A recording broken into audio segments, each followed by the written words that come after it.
یہ میرا golden code یاد رکھیے گا، آج اور لے لو، یہ ہو ہی نہیں سکتا کہ دنیا میں کوئی شیعہ ہو اور اس کے اندر رافضیت نہ پائی جاتی ہو، اور یہ ہو ہی نہیں سکتا کہ دنیا میں کوئی سنی ہو اور اس میں ناسبیت نہ پائی جاتی ہو، الا یہ کہ اللہ کسی کو بچا لے سنی اور شیعہ دونوں میں سے،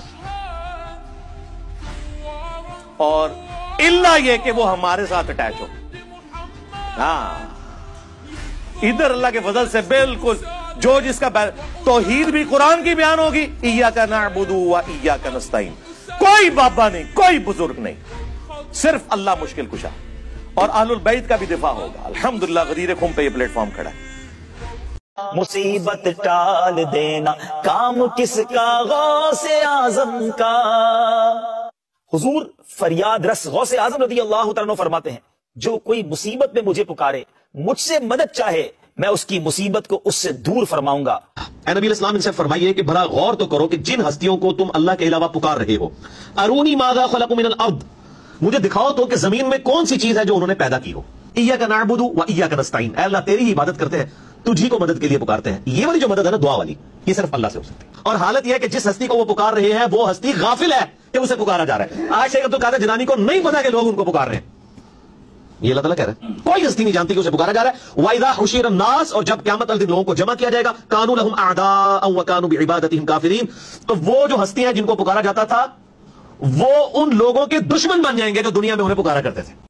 آپ کو پتا ہے نا کہ مزارات بنانا غلط ہے، کرو نا اقامت دین، جاؤ داتا دربار پان کے بکھاؤ، تہاڈی ایسی دی تیسی۔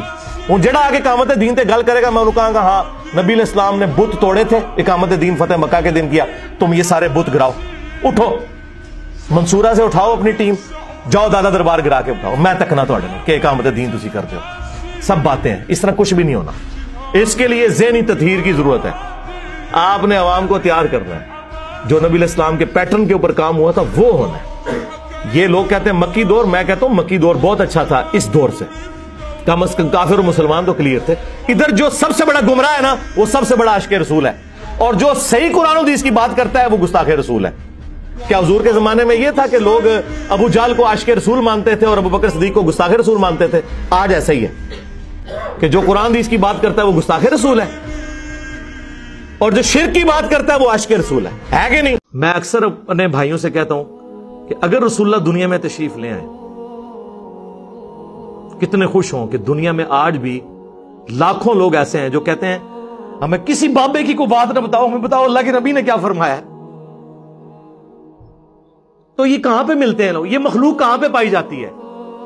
یہ ہمارے سٹوڈنٹس میں پائی جاتی ہے۔ یہ لوگ اس قابل ہیں جنہیں قیامت والے دن نبی علیہ السلام اپنے سینے سے لگائیں گے انشاءاللہ، کہ انہوں نے کسی کو نہیں مانا، انہوں نے کہا بس وہ بتاؤ جو آسمانوں سے ہمارے پیغمبر پہ نازل ہوا جس کی قبر مدینہ شریف میں ہے۔ اور امام مالک کہا کرتے تھے اس صاحب قبر کے علاوہ دنیا میں کوئی ایسا شخص نہیں ہے جس کی ہر بات مقبول ہو اور کوئی بات مردود نہ ہو، اور ان صاحب قبر صلی اللہ علیہ وآلہ وسلم کے علاوہ دنیا میں کوئی ایسا شخص نہیں ہے کہ جس سے اختلاف نہ ہو سکے، سوائے رسول اللہ کے ان سے اختلاف نہیں ہو سکتا۔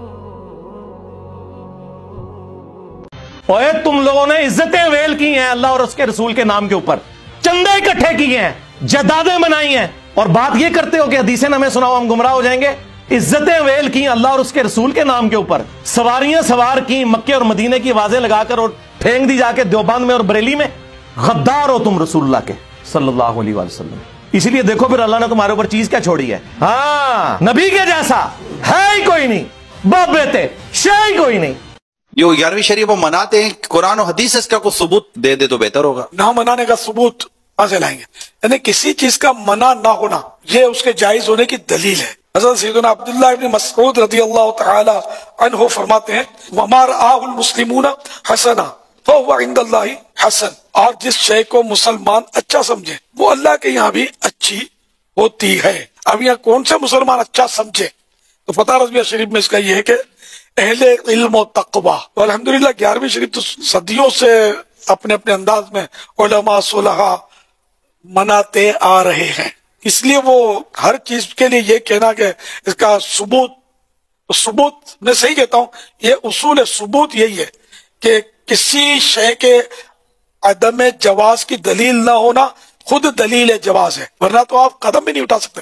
لینتر کی مسجدیں کہاں ہوتی تھی اس دور میں؟